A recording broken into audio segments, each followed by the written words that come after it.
has been all about constructing a new roster. I think anytime you have 81 new players, which might be a record in college football, I don't know. Some of you guys probably know that better than me. But it's something, we've been used to it on a little bit of a smaller scale at North Texas the last couple of years. I think after year one, we had 74 new players. Last year, 65, I think. And so it's not abnormal, I think, to have the big turnover in college football right now. Now, this is going to be a little bit larger than hopefully what we have in the future. Hopefully this is something great to build on. But I think when we looked at this from the get-go is we needed to add some pieces that have played a lot of football on this team. And as we got into doing that, that's something that I think our coaches were able to do really effectively. When we look at the number of snaps played, and then really, we want our roster to be in a good spot, as far as seniors to juniors, sophomores to freshmen. That way, when we start building a program, hopefully, you're able to take 20 to 25 high school kids every single year, which is something that we'll strive to do here. And so right now, we feel like we're in a really good spot as far as where we're at right now. I mean, by the numbers right now, 33 seniors on this roster that have played a ton of football, 25 juniors, 20 sophomores, and 27 freshmen. And the majority of all these upperclassmen and then a bunch of these younger guys we're able to bring in have played a significant amount of football already, wherever that might be, whether it's, at another Division I institution, a junior college institution, Division II. And so that's kind of been the secret to our success in the past is finding guys that have played meaningful snaps somewhere. And so a variety of different ways that we were able to fill this roster this year. And so, a little bit unique in that regard. Going forward, hopefully the retention is a lot higher. It will be, and then naturally you just want to add a bunch of high school pieces onto that. And now gets to the fun part. I think Monday was the first time I was really able to relax and breathe and come into the office and focus on what's next, and that's building the culture in these walls, in this building, in our locker room. And that starts with building relationships and spending time with one another.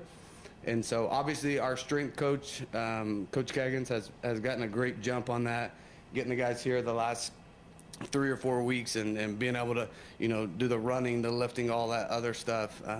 And nowadays with football rules, the access to these kids during the off season is a lot greater than what it used to be. And so for us right now, we got to be really intentional because football games are won in the trenches. And so, we feel like up front, we've added some really good pieces. But for us to gel together and to be really good on the offense and defensive line, we need to get bigger, faster, stronger we're doing. And at the same time, we got to be really intentional about now teaching schemes. So, I think coaching is teaching. I grew up, my father was a teacher, a high school English teacher, also my high school basketball coach. And so I think we have some of the greatest teachers in all of college sports right now on our staff. And so it's been so fun. We did what we call football school this week. And so for us to get back up here finally in front of this group as a whole, our coaching staff not on the road, trying to put this roster together, we've been able to start teaching. And then, after we get done teaching, we go and we all eat breakfast together and start learning about everybody's stories, right? And that's something that's so unique about football and something I truly love is I call it the melting pot of the locker room.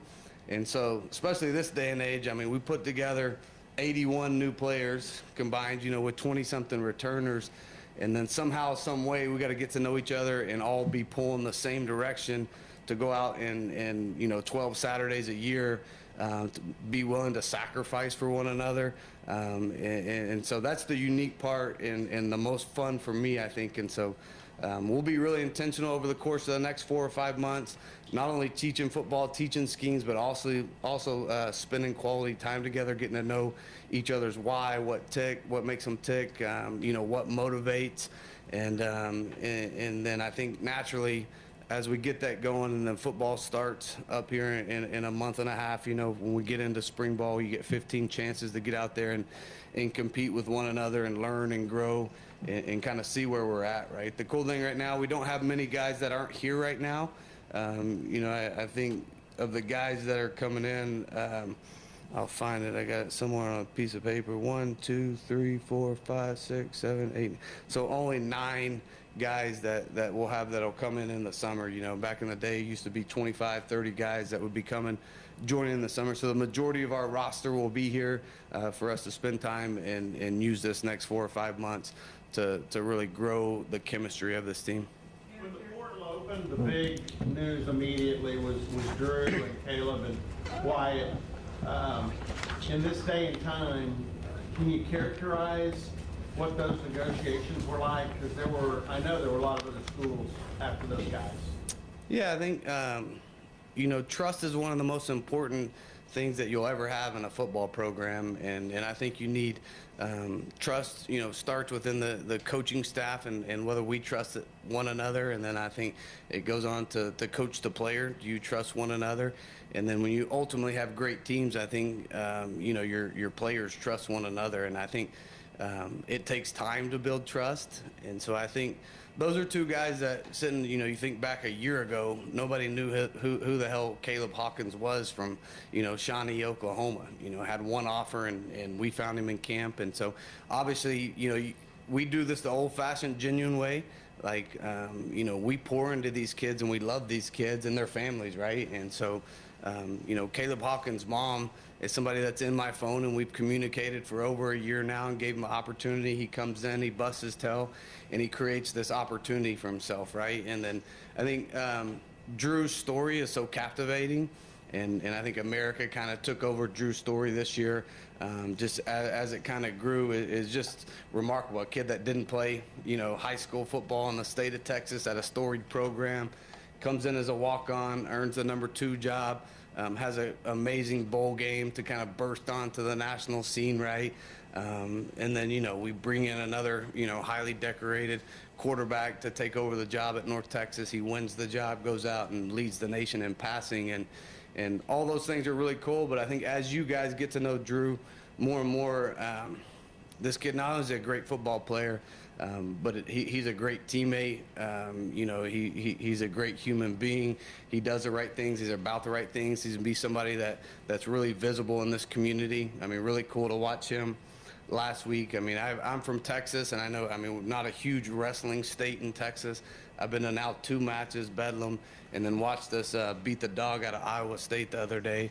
And so, you know, just a cool experience, I think, for all of us coming down here to feel so welcomed and to see him, you know, lead out the wrestlers and just become a part of this community is what it's all about, and playing quarterback here. And so obviously in this day and age, rev share, NIL, all these things, numbers thrown out, like at the end of the day, like this kid finally got his opportunity last year and he ran with it. But, you know, my answer to that is we built trust. And those kids, you know, we didn't recruit them because they were 4- and 5-star kids out of high school and all those things. We recruited them because we believed in them first and foremost, and they came in, they bought into what we were doing as a program, and they were rewarded on the field, and obviously had a lot of production and 2 really good humans, really good teammates, and lucky to get those guys here and help us build this thing in Stillwater. On Drew, would you consider his personality kind of disarming? He kind of, in a way that he kind of like, hey, I'm just a guy, you know. I mean, he kind of gives that vibe. Yeah, I mean, I think that's his personality off the field. What's been fun to see Drew and Caleb, I'll put him in this category too. I mean, 2 just super competitors on the field, and to watch them growing into what they've become has been really fun for me to see as a coach. Just to see the progression, but what's really fun is when you see them compete with their brothers on Saturdays, and they're really able to you know, change and go into a different mode on the field and have another personality out there and be super competitive. And so Drew's somebody that the guys love competing with. I mean, he's a guy that's not afraid to lower his shoulder and get a tough first down. And just a true competitor, and I think they're both just truly grateful for the opportunity that they had last year and then what's coming in the future. Obviously, Drew and Caleb are the headliners for that North Texas group that you were able to get here, but it's a big group of guys you had on your team last year. Obviously, you want them to make plays, you want them to contribute, but what else are you hoping that group as a collective will bring to this roster and this team as you're working to rebuild? Yeah, I think 18 people coming over from North Texas, 21 if you add other guys that we coached before, Oscar Hammond, Io Adei, and then Tyler Mercer coming from Kansas. So all guys that are familiar with what we do, not only schematically, but how we run the program, the standards that we have, our communication styles, what's expected in the off season. We run a tough program in the off season, and we want things to be extremely hard for them. And so I think anytime you have guys that have already bought into that culture, and you have an extra 21 people that ultimately know, the way that we think, the way that we operate, and then obviously they've had success in the systems. And so I think the confidence that they're going to bring as we get into the installs and we learn how to communicate with one another, and we learn how to build relationships. I mean, I think naturally. Now, the one thing that I made really, really clear and evident in my very first team meeting here is when I got into this room right here, like all 21 of the North Texas people were all sitting, on one side, and then we had everybody else over here. So before I even started getting into anything, I made everybody stand up, and everybody had to sit by somebody they didn't know in this room. So this is not North Texas, and this is the last time I'm going to talk actually about North Texas, just because this is all about 2026, the Oklahoma State Cowboy football team, and our identity is starting to be built right now. We've done nothing that we've done in the past is going to translate us winning games in the Big 12, and I know that, and so we have to continue to build what this room's identity is going to be this year, and they're going to be a big part of it, and they're going to help bring it all together, right? But no, at no time will this ever be us versus them. I mean, it's all about this group individually coming together as a unit starting now. And so yeah, I think it helps mold together, but never can that ever start to separate us and us versus them. You made it very clear how important it is, relationships, getting to know the guys that you're bringing in. When you're bringing in 81 guys, around 60 that you never really coached before, how hard is that in a 2-month span to really get to know the guys at the level that you prefer to get to know them in the recruiting process? Yeah, I think it's already started. So the one thing I like to do is I make myself available, and then I go room to room when we start position meetings, and so just a way for myself to be visible and really see our coaches, the way that they coach, the style that they coach, that they teach, and then also the way that our kids learn and the way they communicate back to them. You can learn a lot that way. And then for me, it's just finding touch points for them. And so every morning I find a new kid to eat breakfast with. Luckily where our food is, our cafeteria is right now is, maybe 30 yards from my office right now. And so that's a great chance for me to get in there in the mornings and pick a group. Maybe it's a position group to sit down and eat with and talk. And usually my only rule about that is we do not talk about football. And they're going to start asking football questions and figuring it out. And it's just not allowed, right? And I want to learn more about them as a person, as a human being, their family, where they're from. And so, and then we get another chance after they get done working out and lifting in the afternoons. Dinner is from 5 to 9 o'clock up there in the same spot. And so, luckily, my family's not here yet.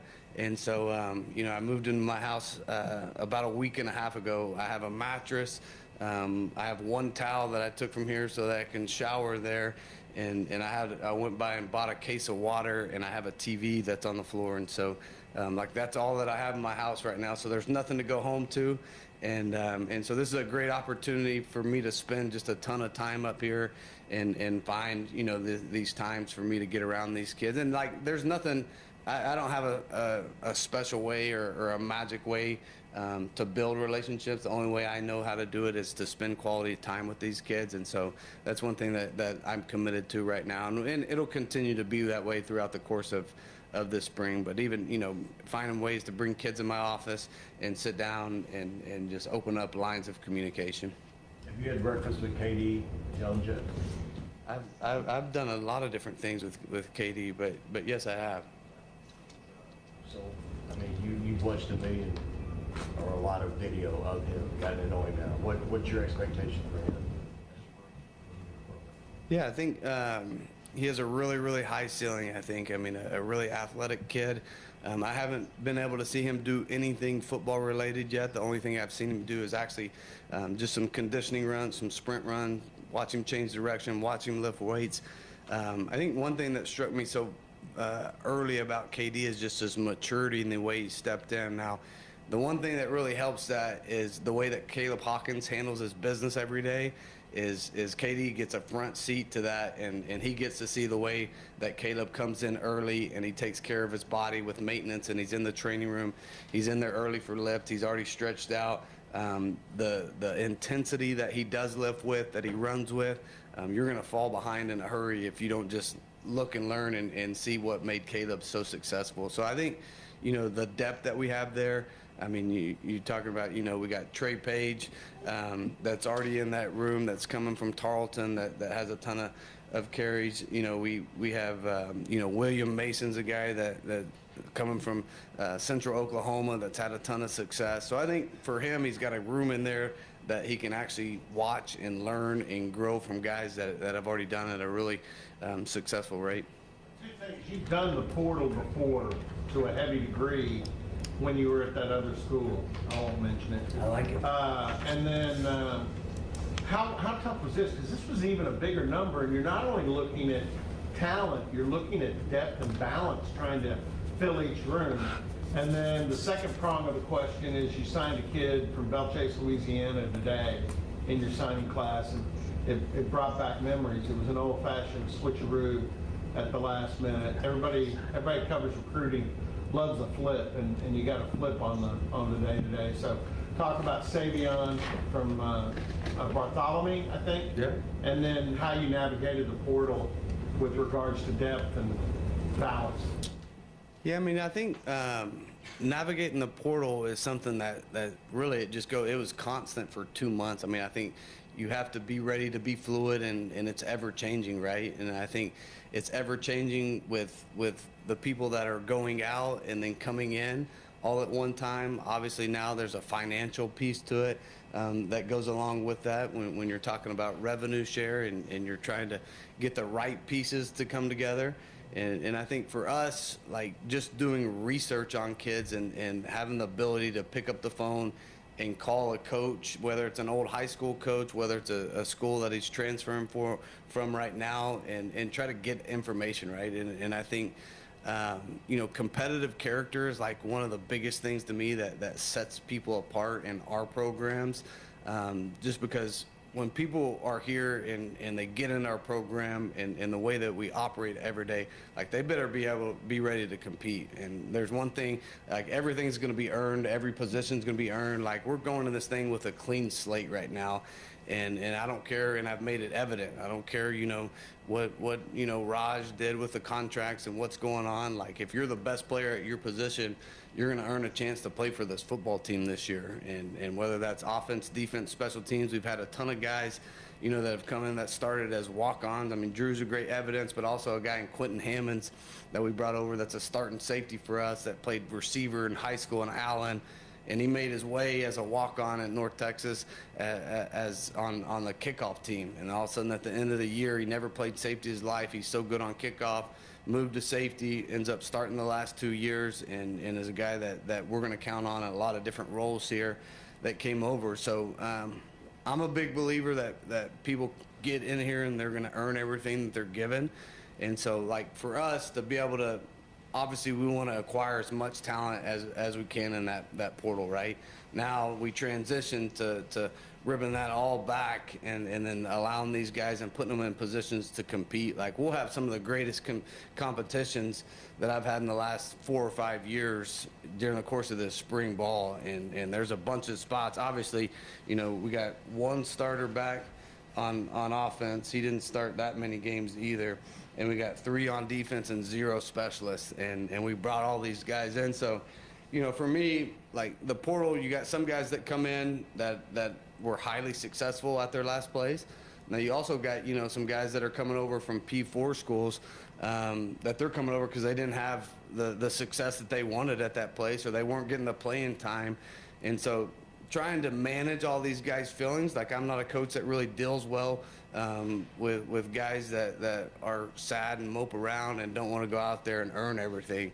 And so it'll be a shock for some of them, but everybody, it's a new starting point for everybody.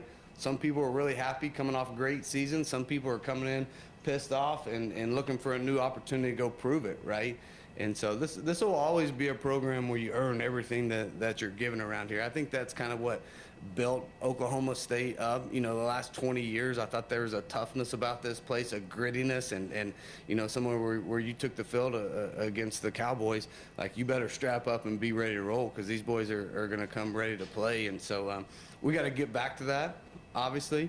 And then at some point, you know, these guys, like for me, and really diving into the guys that have been here already, and some of our guys that are holdovers, and some returning letter winners. There's not a ton of them, but just, you know, I had breakfast with Luke Webb yesterday, and he's been here for 2 years. He's a redshirt freshman, will be a redshirt sophomore last year. Like, this is a kid that's been here and loves this place, and he's never won a conference game. Like that's personal to me now, getting to know him, and like that's something that will drive me every day, getting up and making sure that I make him accountable, because there's a lot of steps we got to take to get there. Like, we're not even close to being a finished product. They're ready to travel down the road to Tulsa and play that opening game. There's a lot of work to be done, but there's going to be a lot of motivating factors for us pressing all the right buttons to ultimately get to where we want to be to be able to win the game. Eric, I'm sure a lot of coaches, when they're out recruiting, whether it's the portal or high school guys, have similar messages about, you know, I'm going to give you the chance to come in and earn an opportunity. Do you think it helps you? Do you think your message rings truer maybe for some guys when you're able to point at guys like Drew and Caleb? Like, do you use those guys as examples of, hey, this is what I did with this guy, and if you look at where he was before, you could come in and if you work hard, have a similar role? Yeah, I think so. You know, recruiting just changed so much over the course of the last 7 or 8 years in particular. And I know there's a bunch of people in this room where remember, you know, this Wednesday event and this press conference was a huge deal, and you showed tape up here, and you got all these high school guys coming, and everybody's super excited about this new wave. And you know, the big question then was, like, how long was it going to take to develop this kid, right? There's going to be this track on you know, usually your bigger guys are going to take 2 or 3 years and till they can get on the field, and then, you know, you'd have a guy that's a standout, maybe athlete, that gets on the field early, and just vastly changed now, and where really, you know, we're probably one of the only, you know, Big 12 schools. Well, I guess there's a couple that are probably in our shoes, but there's a bunch of people in this conference that signed nobody today. You know, like, this is an irrelevant mute point on what's going on with the early signing period, with the portal, and the way that these the acquisitions actually happen right now. And so, but yeah, I think that you know, and for us, like, we'll never be afraid to take a chance on somebody we believe in. And the one thing that I believe in always is personal evaluations. Like, I want to see these kids do it, and all the things I talked about, you know, not only like are his measurables right. You know, is he big, fast, strong? Can he run? Can he change direction? You know, we like to see track times. I like to see how they jump, how they do this, all the different things. But to have the competitive character that we want in this program is something that I think, you know, it gets ignored this day and age, because people want to watch all the huddle tape, which is so accessible, and then you have to offer kids so early, right? Like, you know, as we went back on the road kind of at the back end of this thing, obviously in this 27 class, like, we feel like we're behind right now, and I think that's a natural feeling, because at this level, at the P4 level, you know, these guys have been recruiting these guys for well over a year now, and now, you know, we're looking, you know, obviously for a little bit different caliber athlete now, moving up to a P4 school, but at the same time, you know, you got to sit there and think and like, okay, well, you know, there's a bunch of really good programs, you know, some blue bloods that wanted a bunch of these players that we had, you know, coming with us this year. And so, so not losing that art form and what's made us good. Obviously, you know, we're going to recruit at a different level. It's all about building relationships and winning some of these, you know, recruiting battles in Texas and Oklahoma, which is not easy to do this day and age. But at the same time, like I think that we've done a nice job at evaluating talent and finding some of these guys that maybe didn't have these opportunities because they checked all the boxes for us, right? And we got the personal eval, and then also, hey, this is a kid that's tough. He's super competitive. He plays multiple sports, finding out and making a phone call and figuring out, how he handles his business on a day-to-day. So we'll continue to really, kind of go through the proper channels to recruit the right person into these seats. But yeah, I mean, I think in the portal at some point, I mean, obviously I think the production helps too, just the way that the offense has been able to produce over the course of the last, 15 years or so, that at certain positions that they want to be involved in the story or the development of quarterbacks. Like obviously, Coach Brophy does a phenomenal job developing quarterbacks. So at some of those possessions, it helps. You see the kind of skill players that you've brought in on the offense, but the line, obviously, you got 20 offensive linemen coming in.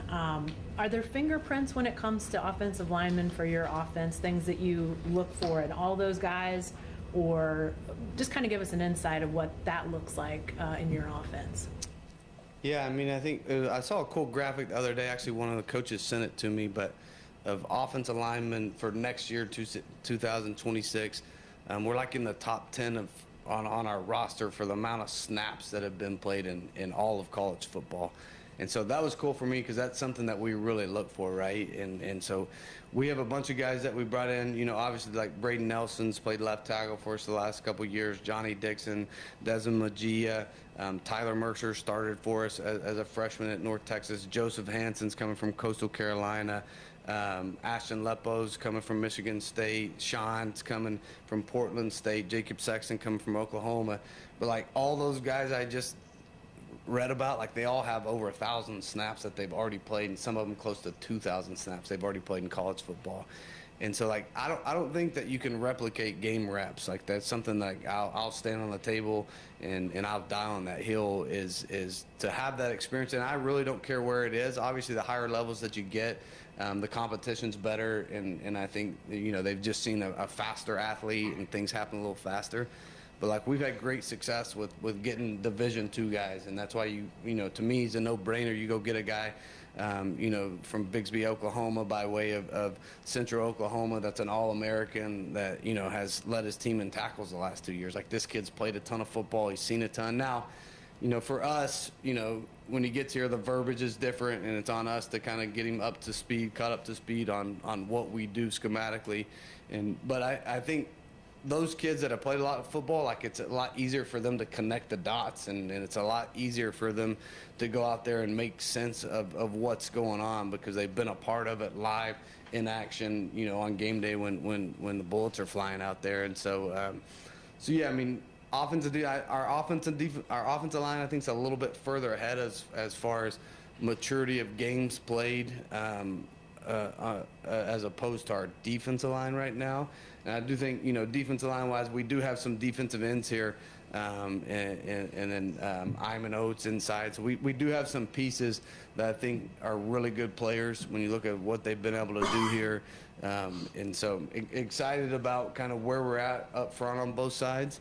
But inside defensive line wise, we like to roll guys in there, and there'll be some guys in there that haven't played a ton of football that we'll have to get ready to play through this off season in the next 5 or 6 months. Eric, go ahead. Eric, how big was it to retain the coaching staff, get a lot of guys from North Texas that know everything, and what's been the vibe of them basically having a clean slate and starting fresh with everything with this roster? Yeah, I mean, I always think continuity in the sport is huge, right? And so I think, really important for me to be able to bring the coaching staff over. And I think you just pick up where you left off, right? Now, the biggest challenge for the coaching staff now, and something that I've harped with those guys, is like we can't assume that, and we got to start with a blank slate and assume nobody in your meeting room knows nothing right now, right? And I think that could be, a little hectic at times, just for the fact that some of these guys, Coach Brophy can't sit in a meeting and assume that all these 3 other guys know something because Drew knows something because he's been through all this install before, right? So we got to go back to square one and this is a clean slate, and we got to do a great job of teaching the basics of what's going on right now. Like fundamentally is something that I'm huge on, and for us to get fundamentally better, like we're going to break this down to the nth degree and start with the basics right now. And so, and then even, more so on that, even with our weight program, right? And being able to do the same thing with our off-season program in the weight room right now, just because Coach Keggins obviously has some guys with some familiar faces. So I do think if we do this the right way and we use those guys to almost be like 21 other coaches for us out there as we bring these other guys along, I think it could be a huge, resource for us. After your introduction, you said something about open practices. You still planning on having open practices? Yeah, we'll have some open practices. Haven't got in. Hopefully, we're going to do all of our spring stuff this next week. So, we'll have some open practices. Obviously, just getting the lay of the land and figuring out, when we're doing certain things. I think, we'll do one scrimmage on the same day that we have the boys from Oklahoma thing here, and obviously won't be able to use the Boone Pickens for that scrimmage. Plan on having a spring game, I think on the 18th, so a bunch of information to come out on that stuff. But we want to be visible. We want you guys to be able to come in there and see us. Obviously, I'm not a big secret guy, and we don't do a ton. We game plan quite a bit, and so we'll be pretty vanilla, just trying to get really good at fundamentals and our base things during the course of this spring. So yeah, not all of them will be open, but there will be great opportunities for people to come out and see us build this and get behind us, right? And I think obviously our season tickets, we've sold over 1,000 new season tickets already this year, and so as that continues to ramp up, like this is a place, like for me, the reception has just been phenomenal for me and my family to be out in this community and be eating and talking and learn about what makes this place special to so many people in Stillwater and Oklahoma City and Tulsa, even in Texas. When I'm down in Dallas, I've met so many people that have ties to this place. And so, I think we want to be an open book, but at the same time, we don't want to put stuff out there that puts us at a disadvantage. When do you start in spring? First day? No, I don't know the first day. We're going a week before spring break. Yeah, so I think maybe Friday. Yeah, 9. So the clinic on Friday, all Oklahoma coaches, we're going to get over here and open that practice for them and then spend some time with them and do some clinicking afterwards, offense, defense, special teams with the Oklahoma high school coaches. And so, yeah, I think it's the 9th. We'll go 3 days before spring break, and then we'll come back and get 12 practice in after that. So the season ticket numbers, they started the season ticket sales campaign here a lot earlier and to capitalize on the momentum, right, of the pep rally and everything. So, but the numbers so far are pretty striking. Are you kept up to date on that? Just somewhat regularly, or do you want to stay informed on that stuff? No, I think just the general numbers as we kind of hit milestones and markers, and obviously, we want people to be able to come and enjoy. And I've always said this, right? Like, it's become such a production, these games, and even the wrestling match. I went the other day, and I had no clue, and to see, the event that it was, right? And I was so entertained the whole damn time. Like, I didn't even know anything about scoring wrestling. Like, I'm asking questions, everybody's sitting by me, I'm on the edge of my seat, I'm standing up, and we're pinning them, and I'd never know a 1 point, 3 point, 4. What you got to win for when they start scoring it, when you get 6 points on it, when you pin them. So, like, that's kind of like fired me up. But not only that, I think, to see, the introductions and see them come out and see the energy, the atmosphere that's in that play, like that was something that's been remarkable for me. And so, but anytime, like winning's fun. Like, we got to build a winning product and a fun product to come out on Saturdays, enjoy, and like making memories in Boone Pickens is what people remember for a lifetime. It's what our students are going to remember for a lifetime, and having good memories is what's going to cause them to want to come back and pour into this place and continue to give back, because they have those moments in time when you remember when we did something special together, right? And so, that's part on me. Like, I understand that, I get it, I understand sitting at the head of this thing trying to rebuild it, to what it's been. Like, putting a great product in the field is our responsibility, right? That's my responsibility at the end of the day.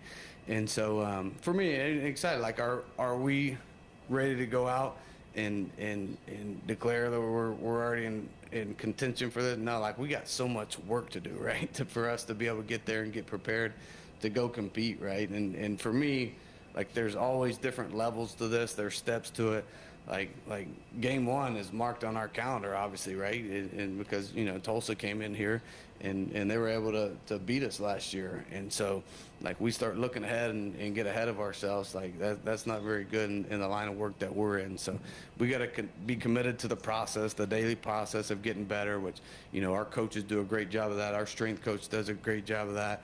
And, you know, so that there's a lot of work to be done. After spring football, I think they're going to try to do, I'm told that there's probably going to be like a stronger push for marketing, like Tulsa, Oklahoma City, Dallas, Houston, maybe some of the smaller markets in the state as well. When you expect to be involved in some of that, to make appearances and maybe even take your quarterback with you. Yeah, absolutely. I don't know all the legality of all the stuff with quarterbacks, what he can and can't do. But absolutely, I mean, this is something that I want to get out and be as visible as I can. I've always been that way. I enjoy forming relationships, meeting people. I really enjoy the history of learning about the history of places. And two, it's always been fun to me to just organically let that happen and make myself available to people that love this place, right? And I think that's the fastest way for me to learn and grow and figure out, you know, the rich history that is here at Oklahoma State. And not only the good times, right?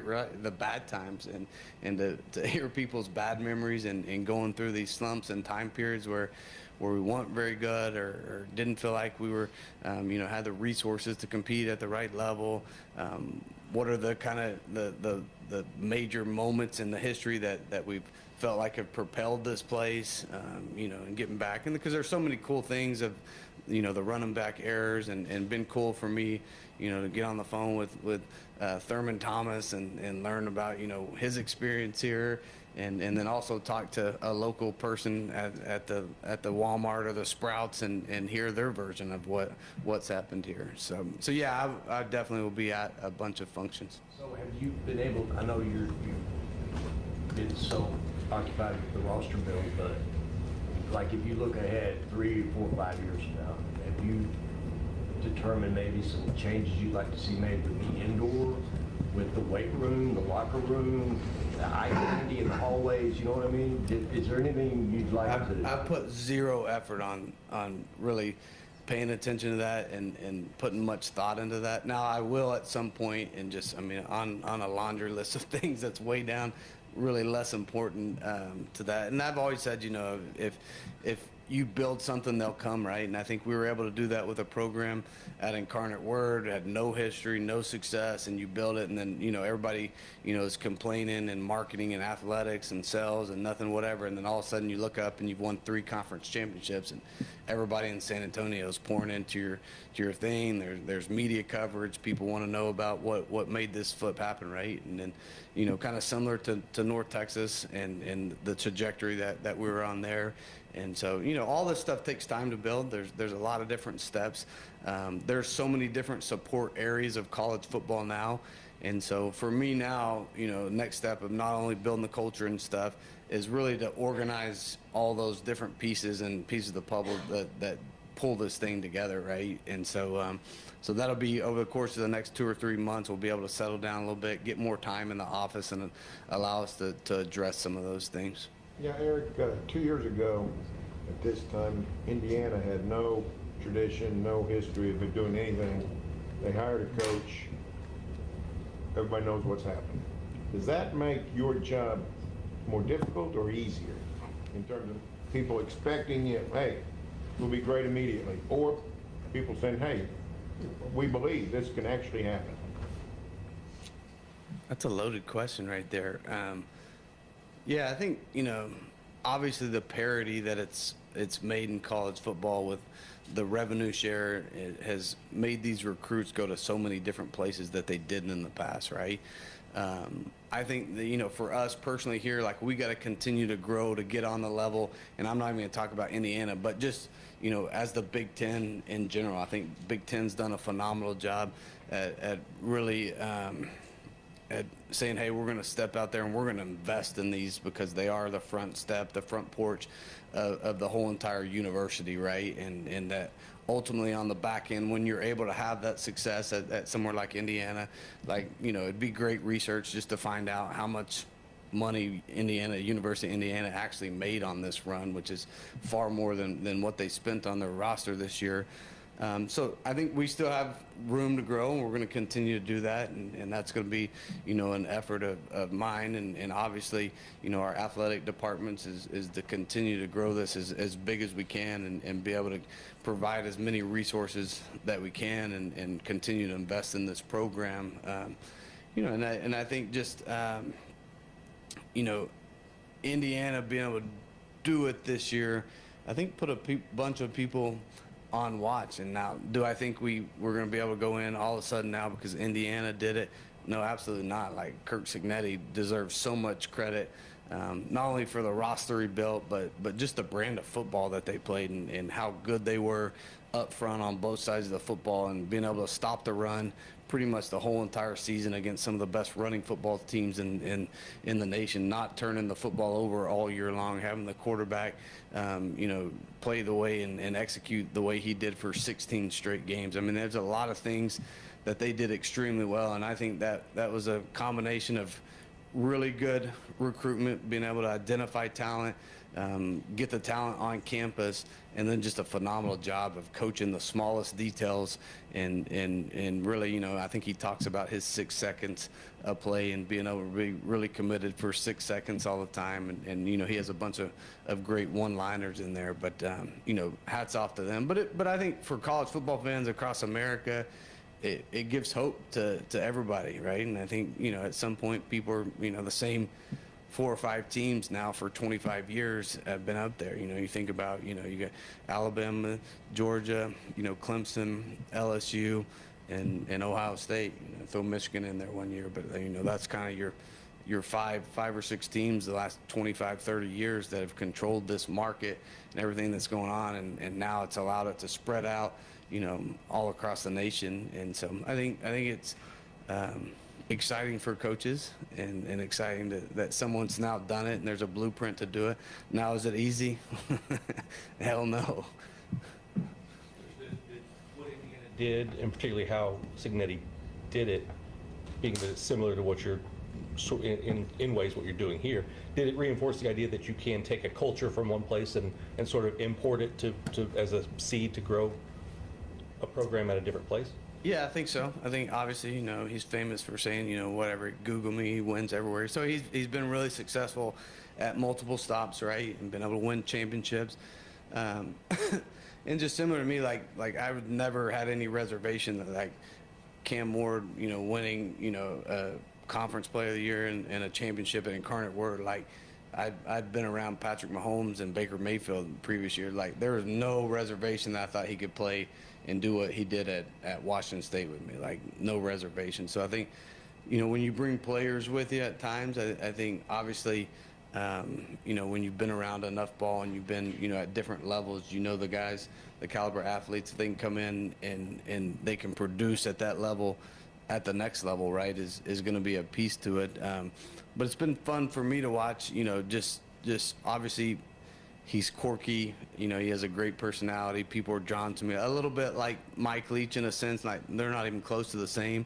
But I think, you know, he's so abstract from other football coaches that I make it, you know, he's a media guy's dream, right? Is I think he gives you all these one-liners and he's so unique. Everybody's just drawn to him because they're trying to figure out what he's thinking, how he did it, and he just keeps you on the edge of your seat enough, gives you enough to keep you interested. And so I think they had a lot of cool storylines this year, but, you know, obviously that's going to be really, really hard to reproduce that at other places. When you talk about forming a culture, like what Leach went to Lubbock and did, and what people did not that long ago, how much more difficult is it now, considering you're sort of having to start from scratch. Then next year, you won't have 81 new players, but you might have 50.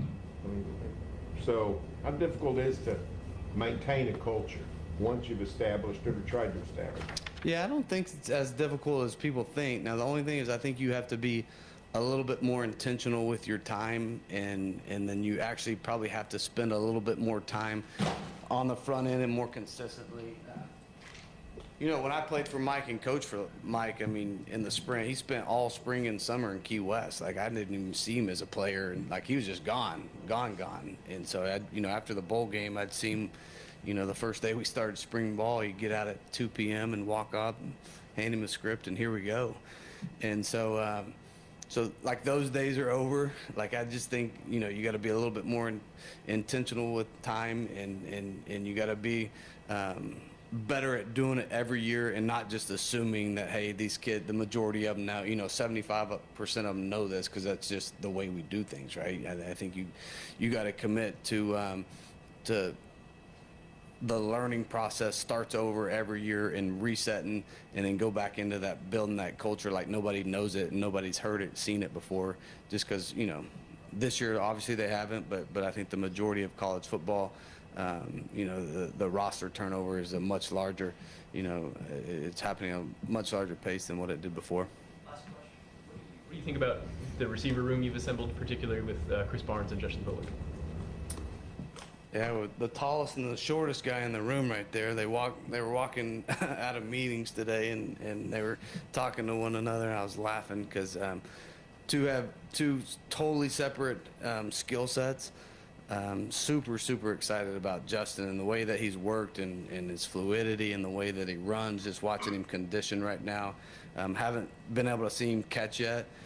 Talking to Drew's, you know, does a great job getting these guys together, and on the weekends having throwing sessions. Drew's fired up just about his ball skills, the way his movements are, his transition skills. Obviously, he led Illinois in touchdowns. And two, I just think he's a guy that'll really blossom into to really a major NFL, you know, an NFL type guy that they're going to want to see next year in this system. Just, I mean, if you've watched what he was able to do in an offense that isn't even close to using the way we're going to do it. So just super excited about him. And then Chris is someone I recruited in high school. He was committed to us at North Texas, flipped late to Washington State. And then so someone that, you know, always had a great relationship with him and his mother. Super explosive with the ball in his hands. I think he ran a 10-2 100-meter dash. And so, you know, as we're getting into the running and stuff right now, I mean, already when I get my GPS reports, like Chris Barnes is the fastest guy on the GPS stuff already right now. And you turn on some clips last year, and you see him run, and you know, on some kickoff returns and some deep posts and things like that. And so for those guys, I think just for me, you know, as still the offensive play caller, like super excited just about the potential and the way I can design plays to get those guys the ball in space in a completely different way, right? And I think they'll complement each other, just because, you know, Justin's a guy that's so big and long and has a really big catch radius. And then, you know, Chris is obviously so twitchy, and then, you know, you have those guys, and then, you know, Wyatt Young, you know, that's a guy that obviously, you know, the production that he has. And then Israel Polk's a guy that we've been really fired up just watching run so far in his natural transitions right now. And so excited about, you know, the receiver corps and how that kind of progresses. A bunch of competition. We've got to figure out how to get all these guys on the dang field this year. Do you have any final thoughts before we wrap it up? No, I appreciate you guys. Yeah, and like I said, you know, we'll have a bunch of open stuff for you guys throughout the course of spring, and so look forward to forming relationships with everybody in here. And if you ever catch me outside of here, don't hesitate to talk about something other than football. But we appreciate you guys for covering us. Go Pokes. Thanks, guys.